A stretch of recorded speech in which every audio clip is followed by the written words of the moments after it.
ओम शांति। 8 जनवरी 2023। अव्यक्त बापदादा के महावाक्य। रिवाइज तारीख है 23 अप्रैल 1993। निश्चय बुद्धि भव अमर भव। आज बापदादा सर्व अति स्नेही आदि से यज्ञ की स्थापना के सहयोगी अनेक प्रकार के आए हुए भिन्न भिन्न समस्या के पेपर में निश्चय बुद्धि विजय बन पार करने वाली आदि स्नेही सहयोगी अटल अचल आत्माओं से मिलन मनाने आए हैं। निश्चय की सब्जेक्ट में पास हो चलने वाले बच्चों के पास आए हैं। ये निश्चय चाहे इस पुराने जीवन में चाहे अगले जीवन में भी सदा विजय का अनुभव कराती रहेगी। निश्चय का अमर भव का वरदान सदा साथ रहे। विशेष आज जो बाहुबल भूतकाल की अनुभवी बुजुर्ग आत्माएं हैं, उन्हों के याद और स्नेह के बंधन में बंधकर बाप आए हैं। निश्चय की मुबारक। एक तरफ यज्ञ अर्थात पांडवों के किले की जो नींव अर्थात फाउंडेशन आत्माएं हैं, वह भी सभी सामने है, और दूसरी तरफ आप अनुभवी आदि आत्मा इस पांडवों के किले की दीवार की पहली ईंट हो।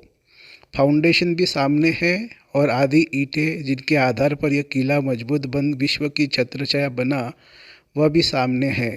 तो जैसे बाप ने बच्चों के स्नेह में जी हजूर हाजिर करके दिखाया, ऐसे ही सदा बाप दादा और निमित्त आत्माओं की श्रीमत व डायरेक्शन को सदा जी हाजिर करते रहना।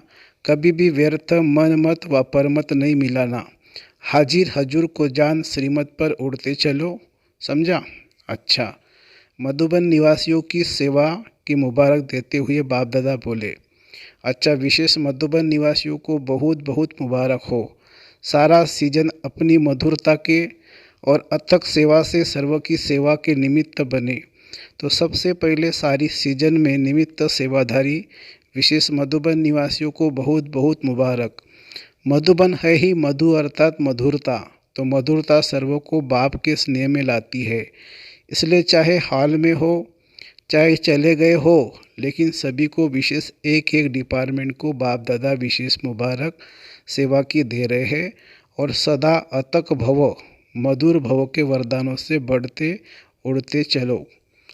अव्यक्त बाप दादा की पर्सनल मुलाकात। अलबेलापन कमजोरी लाता है, इसलिए अलर्ट रहो। सभी संगम युगी श्रेष्ठ आत्माएं हो ना। संगम युग की विशेषता क्या है जो किसी भी युग में नहीं है? संगम युग की विशेषता है, एक तो प्रत्यक्ष फल मिलता है और एक का पदम गुना प्राप्ति का अनुभव इसी जन्म में ही होता है। प्रत्यक्ष फल मिलता है ना। अगर एक सेकंड भी हिम्मत रखते हैं तो मदद कितने समय तक मिलती रहती है। किसी एक की भी सेवा करते हो तो खुशी कितनी मिलती है। तो एक की पदम गुना प्राप्ति अर्थात प्रत्यक्ष फल इस संगम पर मिलता है। तो ताज़ा फ्रूट खाना अच्छा लगता है ना। तो आप सभी प्रत्यक्ष फल अर्थात ताज़ा फल खाने वाले हो, इसलिए शक्तिशाली हो। कमज़ोर तो नहीं हो ना। सब पावरफुल है, कमज़ोर को आने नहीं देना। जब तंदुरुस्त होते हैं तब कमजोरी स्वतः खत्म हो जाती है। सर्वशक्तिवान बाप द्वारा सदा शक्ति मिलती रहती है, तो कमज़ोर कैसे होंगे? कमजोरी आ सकती है, कभी गलती से भी आ जाती है। जब कुंभकर्ण की नींद में अलबेले होकर सो जाते हो तब आ सकती है, नहीं तो नहीं आ सकती। आप तो अलर्ट हो ना। अलबेले हो क्या? सभी अलर्ट है, सदा अलर्ट है। संगम युग में बाप मिला, सब कुछ मिला, तो अलर्ट ही रहेंगे ना। जिसको बहुत प्राप्तियां होती रहती है वो कितना अलर्ट रहते हैं। रिवाजी बिजनेसमैन को बिजनेस में प्राप्तियां होती रहती है, तो अलबेला होगा या अलर्ट होगा? तो आपको एक सेकंड में कितना मिलता है, तो अलबेले कैसे होंगे? बाप ने सर्व शक्तियाँ दे दी। जब सर्व शक्तियाँ साथ है तो अलबेलापन नहीं आ सकता। सदा होशियार, सदा खबरदार रहो। यूके को तो बाप दादा कहते ही है ओके। तो जो ओके बिल्कुल ठीक होगा वह जब अलर्ट होगा तब ओके होगा ना। फाउंडेशन पावरफुल है, इसलिए जो भी स्टार टालियाँ निकली है वह भी शक्तिशाली है। विशेष बाप दादा ने ब्रह्मा बाप ने अपने दिल से लंदन का पहला फाउंडेशन डाला है। ब्रह्मा बाप का विशेष लाडला है, तो आप प्रत्यक्ष फल के सदा अधिकारी आत्माएं हो। कर्म करने के पहले फल तैयार है ही। ऐसे ही लगता है ना, या मेहनत लगती है? नाचते गाते फल खाते रहते हो, वैसे भी डबल विदेशों को फल अच्छा लगता है ना। बाप दादा भी यूके अर्थात सदा ओके रहने वाले बच्चों को देख हर्षित होते हैं। अपना यह टाइटल सदा याद रखना, ओके। ये कितना बढ़िया टाइटल है। सभी सदा ओके रहने वाले और औरों को भी अपने चेहरे से, वाणी से, वृत्ति से ओके बनाने वाले, यही सेवा करनी है ना। अच्छा है, सेवा का शौक भी अच्छा है। जो भी जहाँ से भी आए हो, लेकिन सभी तीव्र पुरुषार्थी और उड़ती कला वाले हो। सबसे ज़्यादा खुश कौन रहता है? नशे से कहो मैं, सिवाय खुशी के और है ही क्या। खुशी ब्राह्मण जीवन की खुराक है। खुराक के बिना कैसे चलेंगे? चल रहे हो तो खुराक है, तभी तो चल रहे हो ना। स्थान भी बढ़ रहे हैं। देखो, पहले 3 पैर पृथ्वी लेना बड़ी बात लगती थी, और अभी क्या लगता है? सहज लगता है ना। तो लंदन ने कमाल की है ना, अभी 50 एकड़ ज़मीन मिली है। हिम्मत दिलाने वाले भी अच्छे हैं और हिम्मत रखने वाले भी अच्छे हैं। देखो, आप सबकी अंगुली नहीं होती तो कैसे होता? तो सभी यूके वाले लकी है और अंगुली देने में बहादुर है। अपनी सर्व जिम्मेवारियां बाप को देकर बेफिक्र बादशाह बनो। सदा अपने को बेफिक्र बादशाह अनुभव करते हो, या थोड़ा थोड़ा फिक्र है? क्योंकि जब बाप ने आपकी जिम्मेवारी ले ली, तो जिम्मेवारी का फिक्र क्यों? अभी सिर्फ रेस्पॉन्सिबिलिटी है बाप के साथ साथ चलते रहने की। वह भी बाप के साथ साथ है, अकेले नहीं है। तो क्या फिक्र है? कल क्या होगा ये फिक्र है? जब जॉब का फिक्र है, दुनिया में क्या होगा ये फिक्र है? क्योंकि जानते हो कि हमारे लिए जो भी होगा अच्छा होगा। निश्चय है ना, पक्का निश्चय है या हिलता है कभी? जहाँ निश्चय पक्का है, वहाँ निश्चय के साथ विजय भी निश्चिंत है। ये भी निश्चय है ना कि विजय हुई पड़ी है। या कभी सोचते हो कि पता नहीं होगा या नहीं होगा? क्योंकि कलब कलब की विजय है और सदा रहेंगे। यह अपना यादगार कलब पहले वाला अभी फिर से देख रहे हो। इतना निश्चय है ना कि कलब कलब के विजय है। इतना निश्चय है, कलब पहले भी आप ही थे या दूसरे थे? तो सदा यही याद रखना कि हम निश्चय बुद्धि विजयी रतन है। ऐसे रतन हो जिन रत्नों को बाप दादा भी याद करते हैं।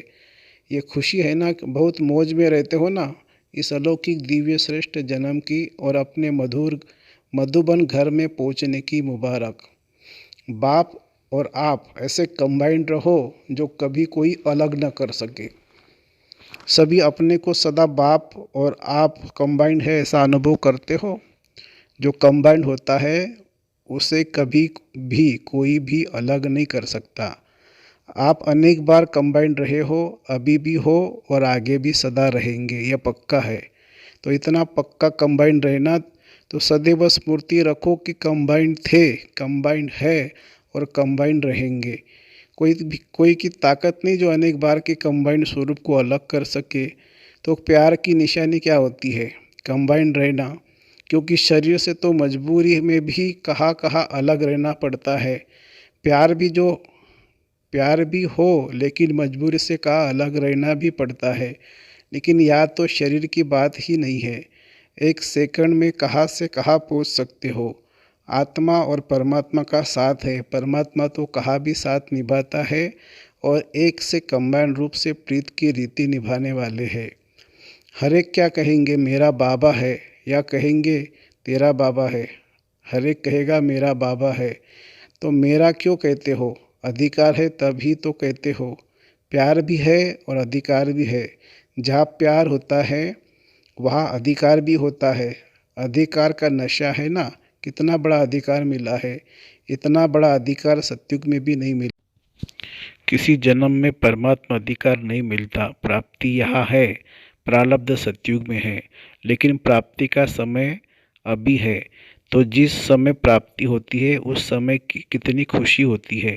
प्राप्त हो गया फिर तो कॉमन बात हो जाती है, लेकिन जब प्राप्त हो रहा है उस समय का नशा और खुशी अलौकिक होती है। तो कितनी खुशी और नशा है, क्योंकि देने वाला भी बेहद का है। देने वाला भी बेहद का है, तो दाता भी बेहद का है, और मिलता भी बेहद का है। तो मालिक किसके हो हद के या बेहद के, तीनों लोग अपना तीनों लोग अपने बना दिए हैं। मूल वतन, सूक्ष्म वतन हमारा घर है और स्थूल वतन में तो हमारा राज्य आने वाला ही है। तीनों लोगों के अधिकार बन गए तो क्या कहेंगे? अधिकारी आत्माएं, कोई अप्राप्ति है तो क्या गीत गाते हो? पाना था वो पा लिया, पाना था वो पा लिया, अभी कुछ पाने को नहीं रहा, तो ये गीत गाते हो या कोई अप्राप्ति है? पैसा चाहिए, मकान चाहिए, नेता की कुर्सी चाहिए? कुछ नहीं चाहिए, क्योंकि कुर्सी होगी तो भी एक जन्म का भी भरोसा नहीं। और आपको कितनी गारंटी है? 21 जन्म की गारंटी है। गारंटी कार्ड माया तो चोरी नहीं कर लेती है। जैसे आप पासपोर्ट खो लेते हैं तो कितनी मुश्किल हो जाती है, तो गारंटी कार्ड माया तो नहीं ले लेती है, छुपा छुपी करती है। फिर आप क्या करते हो? लेकिन ऐसे शक्तिशाली बनो जो माया की हिम्मत नहीं। हर कर्म त्रिकालदर्शी बनकर करो। सभी अपने को तख्त नशीन आत्माएं अनुभव करते हो। अभी तख्त मिला है या भविष्य में मिलना है? क्या कहेंगे? सभी तख्त पर बैठेंगे। दिल तख्त बहुत बड़ा है। दिल तख्त तो बड़ा है, लेकिन सतयुग से तख्त पर एक समय में कितने बैठेंगे? तख्त पर भले कोई बैठे, लेकिन तख्त अधिकारी रॉयल फैमिली में तो आएंगे ना। तख्त पर इकट्ठे तो नहीं बैठ सकेंगे। इस समय सभी तख्त नशीन है, इसलिए इस जन्म का महत्व है। जितने चाहे, जो चाहे दिल तख्त नशीन बन सकते हैं। इस समय और कोई तख्त है? कौन सा है? अकाल तख्त। आप अविनाशी आत्मा का तख्त ये भ्रुकुटी है, तो भ्रुकुटी के तख्त नशीन भी हो और दिल तख्त नशीन भी हो। डबल तख्त है ना। नशा है कि मैं आत्मा भ्रुकुटी के अकाल तख्त नशीन हूँ। तख्त नशीन आत्मा का 100 पर राज्य, इसलिए स्वराज्य अधिकारी है।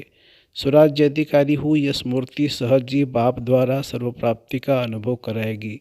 तो तीनों ही तख्त की नॉलेज है।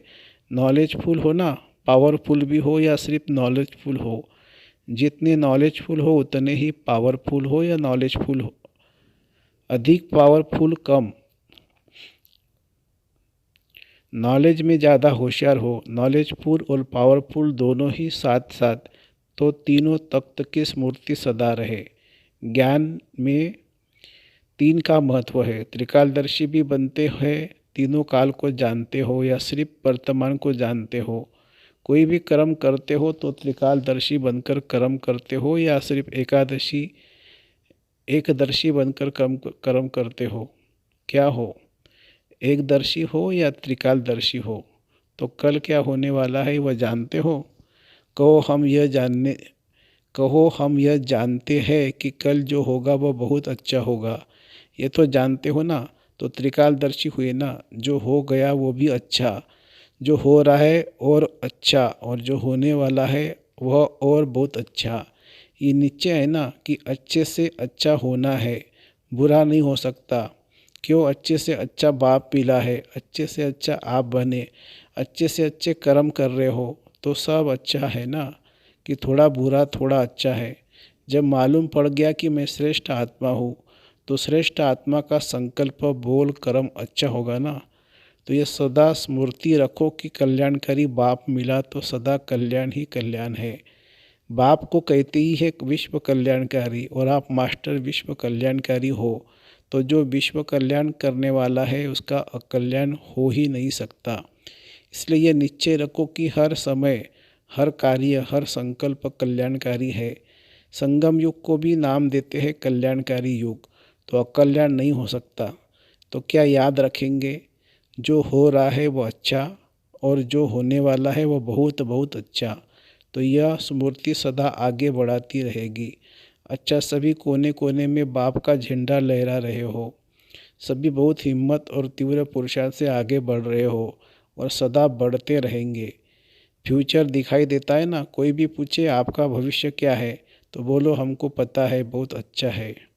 अच्छा, ओम शांति। ये वरदान है।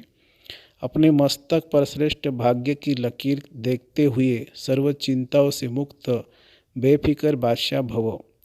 बेफिक्र रहने की बादशाही सब बादशाहों से श्रेष्ठ है। अगर कोई ताज पहनकर तख्त पर बैठ जाए और फिक्र करता रहे तो यह तख्त हुआ या चिंता। भाग्य विधाता भगवान ने आपके मस्तक पर श्रेष्ठ भाग्य की लकीर खींच दी। बेफिक्र बादशाह हो गए तो सदा अपने मस्तक पर श्रेष्ठ भाग्य की लकीर देखते रहो। वहाँ मेरा श्रेष्ठ ईश्वरीय भाग्य। इसी फकूर में रहो तो सब फिक्रातें समाप्त हो जाएगी। स्लोगन है, एकाग्रता की शक्ति द्वारा रूहों का आह्वान कर रूहानी सेवा करनी ही सच्ची सेवा है। एकाग्रता की शक्ति द्वारा रूहों का आह्वान कर रूहानी सेवा करना ही सच्ची सेवा है। अच्छा, ओम शांति शांति शांति। शुक्रिया बाबा, शुक्रिया। Thank you Baba, thank you.